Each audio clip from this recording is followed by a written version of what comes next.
Good evening, dear audience.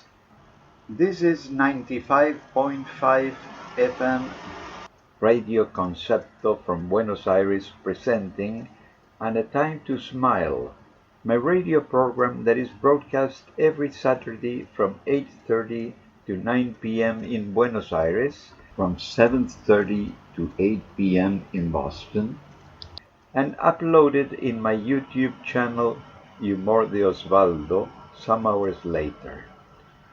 My name is Osvaldo Peusner and will be the conductor of And a Time to Smile for the next 30 minutes.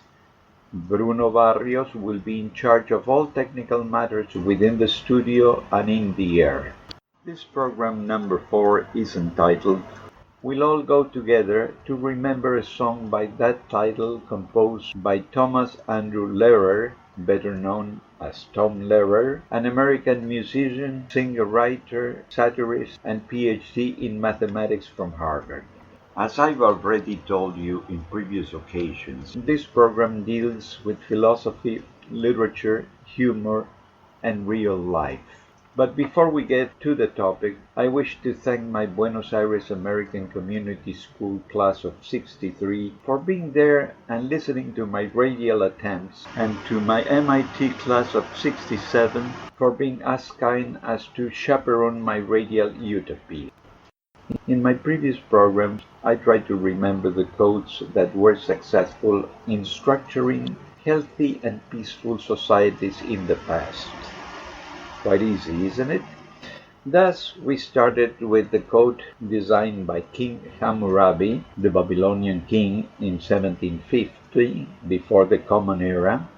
Then we continued with the Ten Commandments, furnished to the Israelites by Moses in the desert, approximately 13 or 1400 years before the Common Era.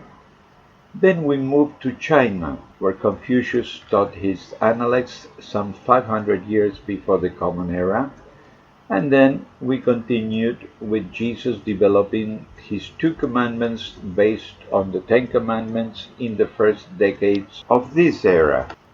In my last program, I mentioned how straightforward Jesus' second commandment appeared to be at first glance. But later, during the development of the topic, we realized that words like love, neighbor, and yourself imply too many unspecified things. Of course, we know quite well that in its own nature, language is both ambiguous and ambivalent. And we are very glad that it is so, because we don't want our daily lives to be exact and precise as the lives of robots. We are human beings, and we are not prepared to reach such a peak of perfection by eliminating all possible misunderstanding from speech. However, Jesus' commandment is, in itself, both a religious and a legal statement. It deserves to be analyzed in depth. So we dedicated most of the attention to the words love and neighbor. We left the word yourself aside because it is more adequate for a technical study in philosophy or phenomenology. In my homeland, Spanish, the word yourself is clearly, it appears in 2 words, the assembly of 2 other smaller words, your and self, that may suggest many questions like, why do I talk about a self that is separated from my own pronoun? If I accept this separation, which is the location of this self I'm talking about? And so on. This time we'll continue on the same trend, but in a different way. That is, I will not follow a logical or chronologically logical course. Remember The Sound and the Fury, William Faulkner's book, with a plot taking place in Mississippi, where an aristocratic family tries to survive its own decadence. The book is separated into 4 narratives. Part of the novel is written in the voice and from the perspective of Benji, an intellectually disabled 33-year-old man, that is, with quite a different logic from our own. Yes, I agree with you. The book was awfully difficult to read, it still is, and much more difficult to analyze, but it was easy to understand that it still is, a masterpiece, and that it was worth reading and studying. I also agree with you, I'm not Faulkner. but I learned a bit of his logic, and I wish to apply it by beginning at the end and end up at the beginning. A bit crazy? Well, who isn't every now and then? But let me introduce some music in order to pave the way for the enterprise.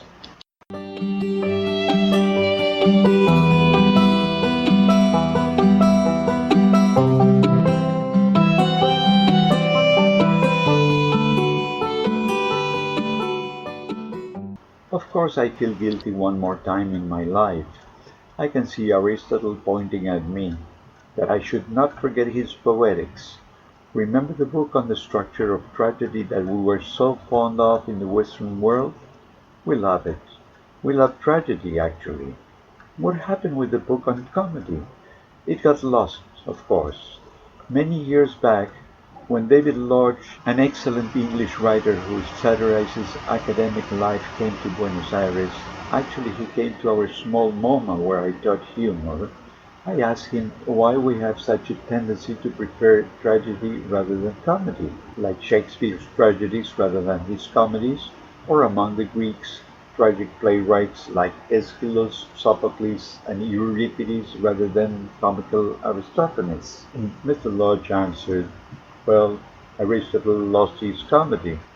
That might be the case, but we know the profound answer is within ourselves. We are tragic either by nature or by pollution. Let's remember Aristotle's most famous statement from the Poetics before we return to our main course. When referring to tragedy, Aristotle writes that it should be whole, complete, and of magnitude, and that the whole should have a beginning, a middle, and an end. Got it? You've done it since you were in high school. He taught it to all our Western world. I confess that I personally agreed with Aristotle, but as I never reached the end of anything, I will start the story by telling you the very end of my script. Do you wish to know how this story of love ends? Here it comes. It ends with German philosopher, musician, and poet Friedrich Nietzsche telling us that couples in love should know that, quote, here and there is probably a continuation of love in which this greedy desire of two people for each other gives way to a new desire and greed, a shared higher thirst for an ideal love above them. But who knows such love? Who has experienced it? Its true name is friendship. End quote. What? I met the perfect match in high school. She and I kept it alive during our faraway colleges. Our stars kept shining in the sky above. Now that I'm hers and she's mine, you tell me I should break up in order to reach a real and idealistic form of love and become just friends? No, no, not simple friends. You say unique friends. Why? Because you say it's the only way in which our relationship may go from its present state as matter to become essence. Essence or nonsense? Is this possible or is it a dream? Plain fiction. Are there many things in this world that aren't fiction?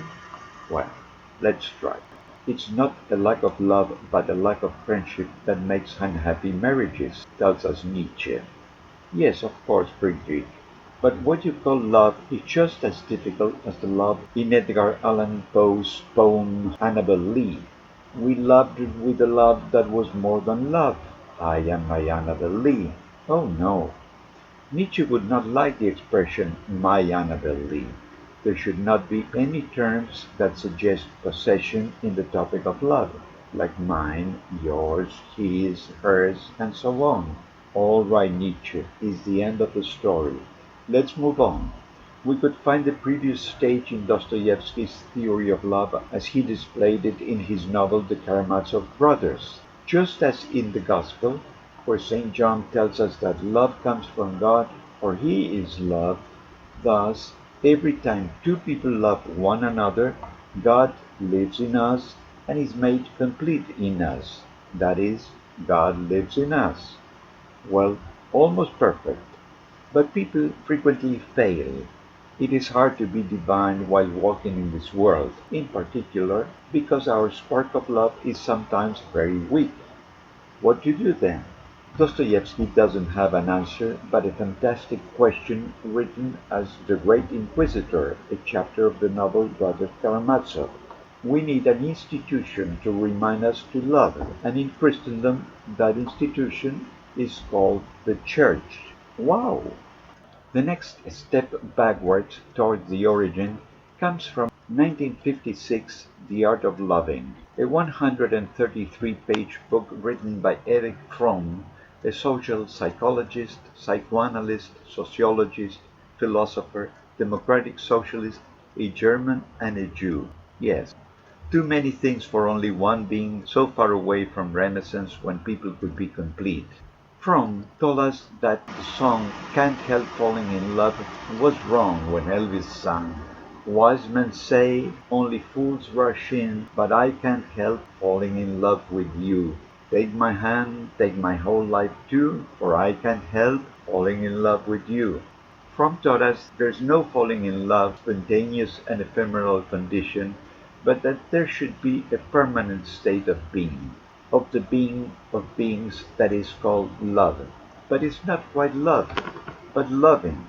So, don't go searching for the object of our love. Go into the world to love, or better, go into the world loving. Loving everyone? My neighbors? All of my neighbors? But it sounds impossible, and if possible, wild and promiscuous. Actually, it sounds like fun. But don't worry, Fromm is wrong, at least according to Nietzsche's and to Krishnamurti's views. Nietzsche would tell Fromm, you just love your neighbor because he tells you you are a good bird. That's not a neighbor, that's a mirror. Quote, do I advise you to love thy neighbor? I suggest rather to escape from thy neighbor and to love those who are the farthest away from you. Higher than the love for thy neighbor is the love for that who is distant and that is to come. End quote. Nietzsche does not refer to a person. The distant one might be God, nature, a terrifying surprise, your boss, your wife, your son, a noise, and so on. Wait a minute. We're trying to return to Jesus' second commandment. Love your neighbor as yourself. Up to now, we find that Nietzsche tells us not to love our neighbors, but the distant one. That is, if we actually happen to love ourselves. Erich Fromm assumes that we do love ourselves, but he doesn't like the verbal tense. He wants us loving in present continuous, and loving even when we do not have someone being loved by ourselves. Just like Krishnamurti, Dostoyevsky thinks that the world is a mess, that there is a little bit of love, like in the song by that name, and that those ones who carry the seed of love within themselves, the chosen ones for salvation, they may love one another, their neighbors, and may God live in them.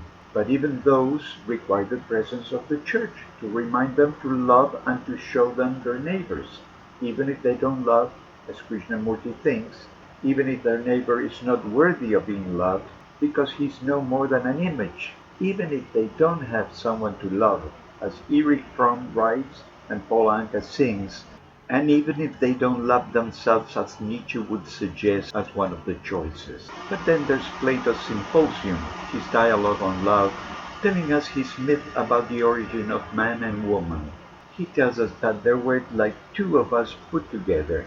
Our ancestors doubled us in power and ambition. And Zeus didn't accept the idea of having these double human beings trying to overcome or compete with the Olympian gods. So he divided them into two equal portions, and each of the portions looked very much like we do today. Since then, each of the parts is searching for the missing half in order to become one whole again. We don't know. Is it chemical attraction, need, or desire? We don't know. There were no psychoanalysts in Plato's world.